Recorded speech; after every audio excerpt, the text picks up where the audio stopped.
trail system that was formed by the Dynamite train. So join us today as we go explore.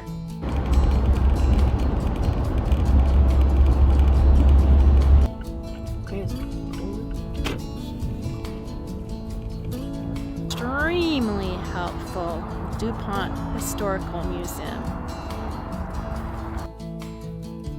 So here is some historical pictures of the Dynamite train, and we're going to be able to go out and actually take a look at that train in just a moment because it's just outside of the museum.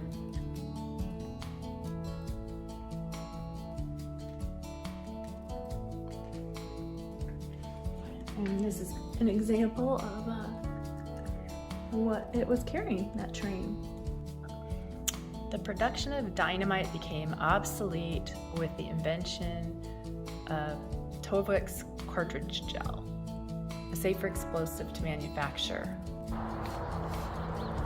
And here she is. So just adjacent to the museum, you'll find the actual dynamite train. So here's the engine, which is a 12-ton engine from 1941. Not overly plush, as you can see, but definitely a workhorse. Dupont powder plant. During the 70 years of its operation, the Dupont Company powder plant supplied explosives used for some of the largest construction projects in history, including the Grand Coulee Dam, the Alcan Highway, and the Panama Canal. Very cool.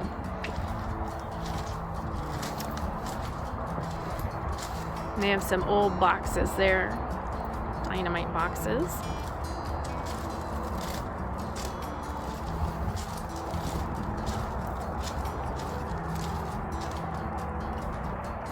It says Dupont Works Company. And then here's the caboose, and you can see that it's pretty damaged.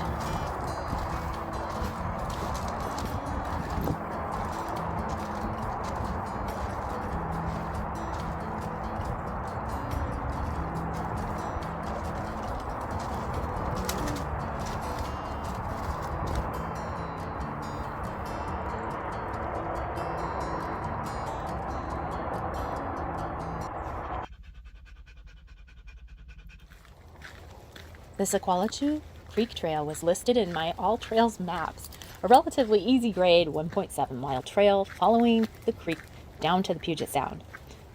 But as I ventured down the trail, I kept seeing circa 1900 artifacts in the dense growth. I noted the trail was similar to other rail trails that I've been on in the Pacific Northwest. Taku and I found chunks of cement and steel that looked like some sort of factory building remnants, and as we made it down closer to the little lake area, we became aware that the underpass tunnel actually still was intact with tracks, which led to an abrupt shoreline. And this really piqued my curiosity. This Sequalitchew Park Trail was kind of a mystery that begged for more investigation. Each trail has a story and an energetic vibration that plays into our tarot readings. And this trail had an exceptional, dynamite story to share. Approximately 5,700 years ago, the Sequalitchew Nisqually Indians lived in peace on this land, living in a village near the mouth of the creek, which is fed from a lake, Sequalitchew, which is now located on the Fort Lewis base. In 1832, the Hudson Bay Company arrived, along with British traditions, building Fort Nisqually, a fur trading and agricultural settlement. Dupont, Washington, was the first white settlement in Washington state. According to Wikipedia, the Treaty of Medicine Creek was an 1854 treaty between the United States and 9 tribes and bands of Indians occupying the lands around the head of Puget Sound, Washington, and the adjacent inlets, which included the Nisqually. The treaty was signed on December 26, 1854, by Isaac I. Stevens, then governor and superintendent of Indian Affairs of the territory at the time of the signing, along with the chiefs, headmen, and delegates of the stated tribes. 2 brothers and chiefs, Leshy and Quemuth, felt the land from the treaty was inadequate, and in 1855 kicked off the Puget Indian Settler War. The Indians were swiftly defeated. Governor Stevens then, in August of 1856, changed the treaty to include the Nisqually River bottom land and expanded it towards Mount Rainier. However, both brother chiefs were in the crosshairs of the government after the uprising, and Quemif was killed in Olympia in 1856 after surrendering, while Leshy was hung in 1858 for supposedly killing a militiaman. Many people at the time, both native and white, including Fort Stelicom officers, voiced that they felt that this was wrong.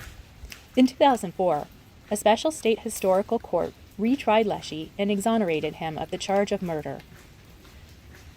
In 1906, the Dupont Company purchased the land, including the creek and beachfront, as part of a 2,700-acre parcel for the manufacture of black powder and high explosives, dynamite. The creek provided the hydroelectric to the plant and to the village, and the rail ran the north side of the creek to transport the finished explosives down to the wharf to receive raw materials shipped in and shipping out explosives worldwide. The DuPont Company shut its doors in 1976 after the land was bought by Weyerhaeuser.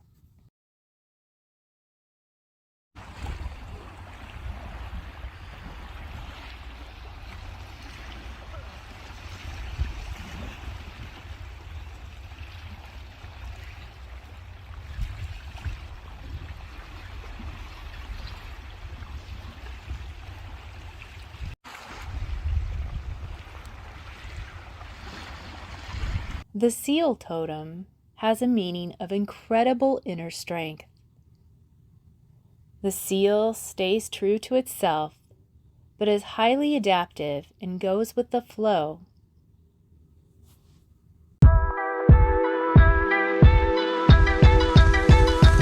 These are the things that I found along this trail. I found an old oak leaf, a quartz rock from the trail, and a piece of shell from the beach.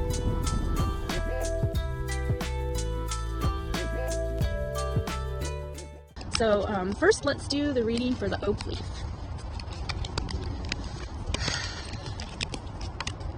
Okay, and the first one is walking in beauty. And for the midweek, oak leaf, we have Spirit Keeper of the North. And for the weekend,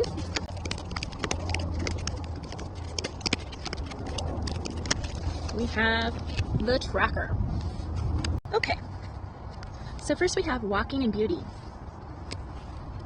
The card meaning is radiant beauty surrounds you. You're beautiful inside and out. No matter what your age, your grace is growing. Being in balance as you walk in beauty and feel gratitude for it. Your life will be filled with immense splendor. Whenever you can, spend time in natural, wild spaces. As you see and hear and feel beauty around you, your own beauty will grow. Your native spirit wants you to know that in Native American traditions, there's a concept of walking in beauty. When we're in the right relationship with the natural world around us, we're walking in beauty. And the more that you sense and see beauty around you and in your environment and yourself and your body, the more it's going to fill your life in all of its forms. Then, midweek, Spirit Keeper of the North. The card meaning is to take time for contemplation and turn within. Connect with ancestors and incubate your ideas. Mend relationships, watch your dreams, meditate. The answers are inside of you waiting to be heard. Stay warm and create dreams for your future. Repair whatever is broken in your home and in your life. Forgive the people and situations that you've been dragging around for a while and that are keeping you weighing down. Then, at the weekend, we have the Tracker card. Focus your intent and your passion on one thing rather than being scattered in different directions. Be single-minded in what's truly important to you and in your life, and let everything else go. Track the unseen but very real stream of energy to that which you desire. Your native spirit wants you to know that trackers have the ability to be so focused that everything but their goal disappears, and what you see around you is the result of what you focus on. So in the beginning part of the week, you're going to want to get out in nature so that you can balance your energy. And then midweek, go inside, be reflective, fix the things that seem broken in your life, and then really focus on what you want and draw more of that energy into your life during the weekend. Great reading. Next, we're going to do the reading for the quartz stone.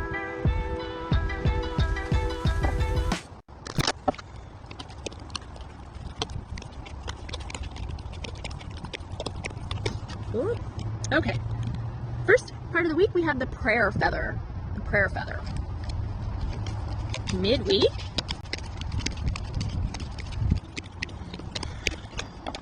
we have the circle of life. End of the week, weekend, we have warrior of the heart. Kicking it off with the prayer feather card in the beginning of the week. Love is flowing to you and through you. No matter what an individual is saying or doing, love him or her anyway. Gather your inner forces silently and secretly. Love deeply and fully, with every ounce of your being, even if someone isn't fulfilling your expectations. It's easy to love people when they're acting wonderful, but the true challenge is to love them when they aren't. Yeah, that's true.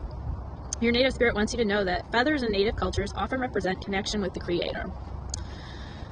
So birds often signify the messages between the humans and spirit.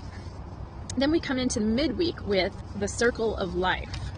The card meaning is that all things are possible. Stand in your center and be open. The four winds are bringing you your dreams to fruition. Embrace and accept where you are in the great circle of life. Bounty and abundance are flowing to you. If you had a relationship or financial challenges, things are about to change. The circle of life is called the medicine wheel in Native American traditions and symbolizes the cosmology that honors all the circles of life. So then we go into the warrior of heart card in the weekend, meaning that you have the radiant spirit of a warrior in the light.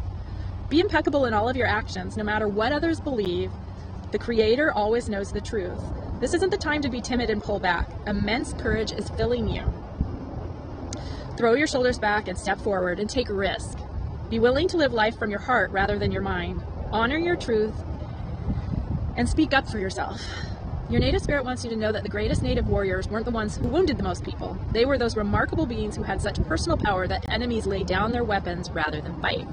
So I think, based off of this reading, that you may be encountering some challenges in either your romantic or close familia or friends relationships. And even though somebody isn't acting the way that you expect them to or want them to, love them through that anyway. Know that things are going to turn around and that abundance is going to be flowing to you, and that you're going to have to stand up for what you believe in with healthy boundaries, but that those healthy boundaries are going to bring you closer in that relationship between you and spirit. So keep an eye out for those feathers, because they're going to show up at times where you're standing in your power this week.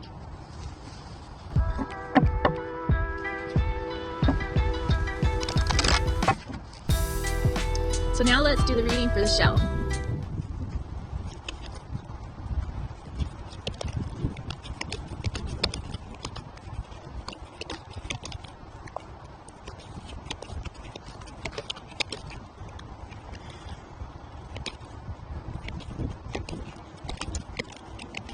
So the Dynamite company that was here, the Dupont Dynamite company, their spirit of the air is for the first part of the week. It really did a lot of damage to the environment here. The plant stopped operating in 1976, and the ecosystems are coming back.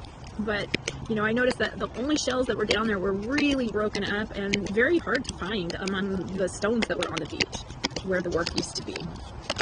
Okay, midweek we have Spirit Keeper of the South, and then for the weekend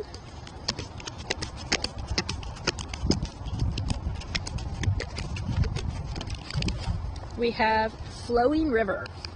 Okay, I just have a feeling that this reading is really coming from the land here. So, Spirit of the Air in the beginning of the week. The card meaning is about clarity and expansive perception of life is emerging. You're being advised to see life from higher perspective and clear out mental clutter. Breathe, all is well. Don't be concerned. The cobwebs are being cleared away. Communicate your truth and take care of the details. Pay attention and don't let things slip through the cracks. It's time to hear the truth of others. Spirit is whispering to you. Open your mind to see a situation in a new light. Then midweek, you have Spirit Keeper of the South, meaning abundance and prosperity in all forms and expansion, surging energy, activity, and movement. There's rapid growth. Be open to receiving the bounty of the universe. This is a great time for medical procedures. Your energy is at a maximum right now. And in the medicine wheel, the south is the direction that symbolizes the warmth of the noonday sun, summertime, the full moon, and a time of rapid growth. So crops grow with vigor during the summer months, and in the human cycle, it also represents the vitality of childhood. So there's a lot of good energy coming in midweek. Then we go into the weekend with the flowing river card.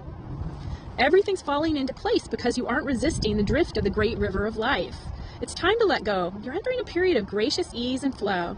All is unfolding perfectly and with good timing. When you're in a state of flow, you aren't pushing the river to go faster, and you aren't swimming against it. Let go of the shore and enjoy the ride. Your native spirit wants you to know that rivers have personalities and carry energy, just as animals and plants do. If you aren't feeling the smooth currents of life, it might mean that you're trying to control situations or that you're being self-critical or judgmental. And the way to move into flow is through gratitude and appreciation.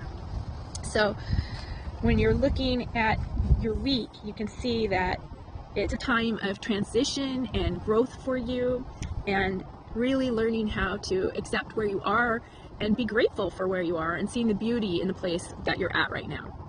Awesome readings. It's going to be a wonderful week. Thanks so much. So this has been Tarot on the Trail. Thank you so much for joining me. I really appreciate every one of you. If you like this content, please subscribe and like my channel. It helps bring out these messages to more people just like you. Let me know about some trails that maybe you'd like me to explore in the comments. Thanks so much, and until next week, happy trails.